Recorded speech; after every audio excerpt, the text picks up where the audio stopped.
Honestly, it's not a surprise to me that over 100 elephants are killed every single day simply for their ivory. And the same thing is happening to rhinos simply because of human greed. And it's absolutely insane because all ivory is really the same material that our nails are. But it can range from $500 all the way up to $1,500 on the black market. And yes, the price can seem insane and you may be thinking like, why is this even really a problem? But the problem isn't even just simply the ivory in and of itself being traded, but it's the fact that the animals have to be killed for them to actually be able to have their ivory taken from them. And that's making the elephant populations dwindle at about 8% every single year, and then rhinos pretty much in the same exact situation simply because of human greed. But since the demand for ivory is so large in many different African and Asian countries as well, it's really hard to stop it. The money is flowing across international borders, and this illicit economy is honestly really hard to stop the same way that drugs are transported and traded across international boundaries. It just makes it really hard to actually dismantle this very lucrative endeavor. And of course it would make sense to try and stop them, but there are conservationists and anti-poaching organizations that are coming face to face with death in these high-risk situations simply to try and stop these poachers. Now, there's a whole bunch of legal and illegal things that are going on right now within the realm of the ivory trade, but there are so many loopholes in it as well. And a big emphasis on the legal aspect of it, because these legal loopholes are really what's allowing for this ivory trade to continue happening. And law enforcement is challenged by having to go to different places, country to country, that have different laws, different cultural norms, and also be able to have to traverse various geographical boundaries to actually be able to enforce the laws that they actually have to be able to protect. And on top of that, different antique ivory is technically legal. So if you have some antique ivory to be able to sell, then you can, don't do it, but you can. So if you have some antique ivory to sell, you can have an elephant tusk and sell that for about $300,000 on the black market. And as you can imagine, loopholes like these are allowing for the illegal ivory to actually be transported in a quote-unquote legal way. But due to some upcoming technology, there can be more step-by-step legislation in it. But there's also talks about having some genetic testing to be able to actually determine if things are quote-unquote antique ivory, and also some more harsher punishments for poachers or selling of illegal ivory.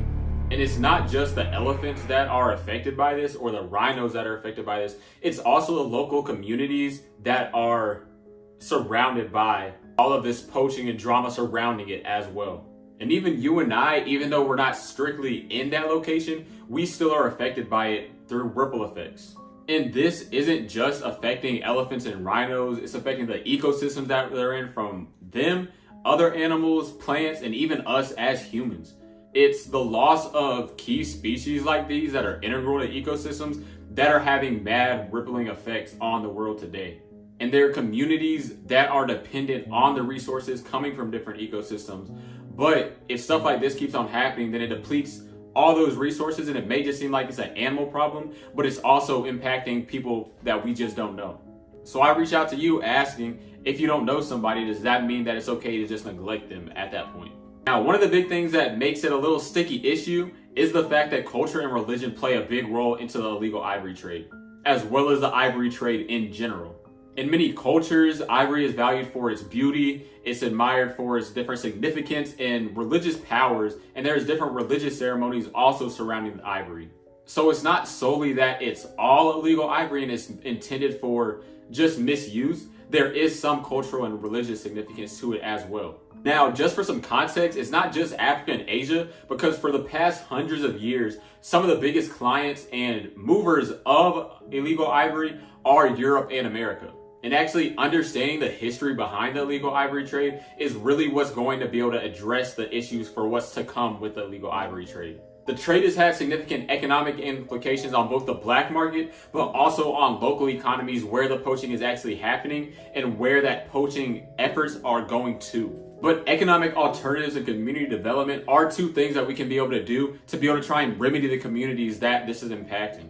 And honestly, the cultural attachment to ivory remains strong in some regions around the world, but being able to educate some people, whether it changes their mind or not, just being able to educate them on the aspect of the illegal ivory trade may be able to change their beliefs. And even if it doesn't change their beliefs per se, it may be able to shift their perspective on the entire situation and just be able to educate them a little bit.